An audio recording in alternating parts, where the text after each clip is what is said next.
నమస్కారం. ఈ వివరణకు స్వాగతం. ఈరోజు మనం ఈఎంఐ ఉచ్చు నుండి బయటపడి సంపూర్ణ ఆర్థిక స్వేచ్ఛను సాధించడానికి అవసరమైన దశలవారీ చెక్లిస్టును చాలా ఉత్సాహంగా తెలుసుకోబోతున్నాం.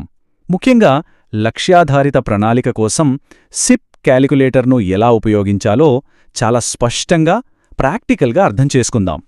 సరే, ఈ ప్రయాణంలో మనం ఏమేం చర్చించబోతున్నామంటే, మొదటిది మధ్యతరగతి అప్పుల ఉచ్చు, రెండవది సర్వైవల్ బఫర్ లెక్కింపు, మూడవది ఎమర్జెన్సీ ఫండ్ నిర్మాణం, ఆ తర్వాత సిప్ క్యాలిక్యులేటర్ వాడకం, చివరగా కాంపౌండింగ్ మరియు మార్కెట్ ఒడిదుడుకులు. సంపదను సృష్టించే సిప్ వ్యూహంలోకి వెళ్లే ముందు రక్షణగా నిలిచే ఒక బలమైన ఆర్థిక పునాది వేసుకోవడం ఎంత అవసరమో ఇక్కడ మనకు స్పష్టమవుతుంది. అలాగే మొదటి అంశంలోకి అడుగుపెడదాం. అదేంటంటే, నెమ్మదిగా మన సంపదను హరించివేస్తున్న మధ్యతరగతి అప్పుల ఉచ్చు. ఈ రోజుల్లో చాలా సులభంగా దొరికే అప్పులు మధ్యతరగతి కుటుంబాలను ఎలా ఉక్కిరిబిక్కిరి చేస్తున్నాయో ఇప్పుడు విశ్లేషిద్దాం. ఈ ప్రభుత్వ లెక్కలు చూస్తే నిజంగా ఆశ్చర్యం వేస్తుంది కదూ.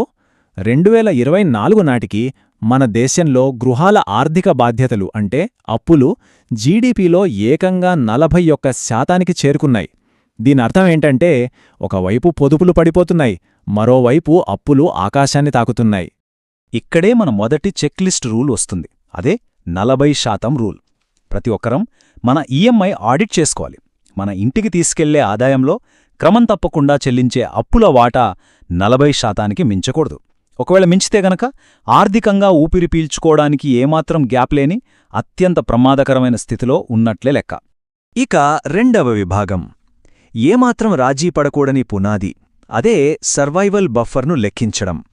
దీర్ఘకాలిక పెట్టుబడులు ప్రారంభించడానికి ముందే ద్రవ్యరూపంలో ఉండే ఈ ఎమర్జెన్సీ ఫండ్ అనేది మన ఆర్థిక భవనానికి గోడల్లా ఎలా నిలబడుతుందో ఆ కఠినమైన లెక్కలు చూద్దాం. అసలు పరిస్థితి ఎలా ఉందో ఇది కళ్లకు కట్టినట్లు వివరిస్తోంది. సాధారణ ద్రవ్యోల్బణం 5.4% ఉంటే, ప్రైవేట్ ఆస్పత్రులలో వైద్య ఖర్చుల పెరుగుదల ఏకంగా 14% ఉంది. రాబోయే 2026 నాటి ప్రణాళికలకు ఈ వ్యత్యాసం ఎంత భయానకంగా మారబోతోందో మనం అర్థం చేసుకోవచ్చు. అసలు ఈ సర్వైవల్ బఫర్ అంటే ఏంటి? సింపుల్గా చెప్పాలంటే, కనీసం 3 నుండి 6 నెలల అత్యవసర ఖర్చులకు సరిపడా డబ్బు ఎప్పుడైనా వెంటనే తీసుకునేలా అందుబాటులో ఉండటం. ఉదాహరణకు, నెలకు 30,000 రూపాయల ఖర్చున్న కుటుంబానికి కనీసం 18 లక్షల రూపాయల బఫర్ అవసరం. అప్పుడే కష్టకాలం వచ్చినప్పుడు మన పెట్టుబడులను నష్టానికి అమ్ముకోవాల్సిన బలవంతము పరిస్థితి నుండి ఈ బఫర్ మనల్ని రక్షిస్తుంది. సరే, ఇక మూడవ దశ ఎమర్జెన్సీ ఫండ్ నిర్మాణం. ఈ అత్యవసర పొదుపులను అధిక రాబడి కోసం కాకుండా క్లిష్ట సమయంలో వెంటనే చేతికి అందేలా ఎలా దాచుకోవాలో ఇప్పుడు చూద్దాం. మరి ఈ ఎమర్జెన్సీ ఫండ్ను ఎలా విభజించాలి? ఒక ఆదర్శవంతమైన వ్యూహమేంటంటే, 10% డబ్బును భౌతిక నగదుగా అంటే ఇంట్లోనే ఉంచుకోవాలి. సాంకేతిక సమస్యలు వచ్చినప్పుడు ఇది చాలా ముఖ్యం. ఒక 20% వెంటనే డిజిటల్గా వాడుకునేలా హై ఈల్డ్ సేవింగ్స్ ఖాతాలో ఉంచాలి. ఇక మిగిలిన 70%ని ల్యాడర్డ్ ఫిక్స్డ్ డిపాజిట్లలో పెట్టుకోవడం చాలా ముఖ్యం. ఈ ల్యాడెడ్ ఫిక్స్డ్ డిపాజిట్లనేది భలే ప్రాక్టికల్ వ్యూహమండి.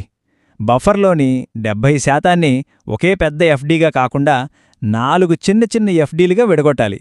దీనివల్ల లాభమేంటంటే, అత్యవసరం వచ్చినప్పుడు ఒక చిన్న ఎఫ్డీని మాత్రమే బ్రేక్ చేస్తాం.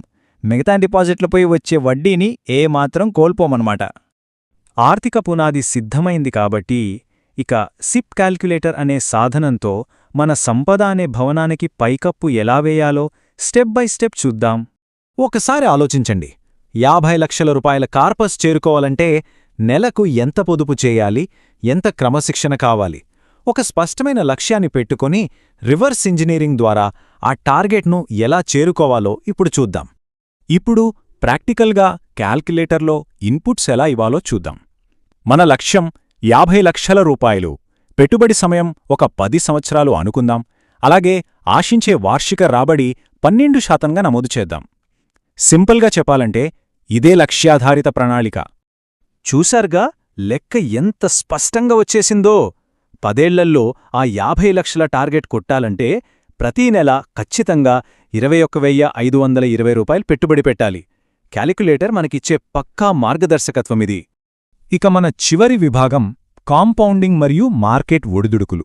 ఆర్థిక వాతావరణం అస్థిరంగా ఉన్నప్పటికీ క్రమం తప్పకుండా పెట్టుబడి పెట్టడం వల్ల మన పోర్ట్ఫోలియోలు ఎలా సురక్షితంగా ఉంటాయో ఇక్కడ అర్థం చేసుకోవాలి.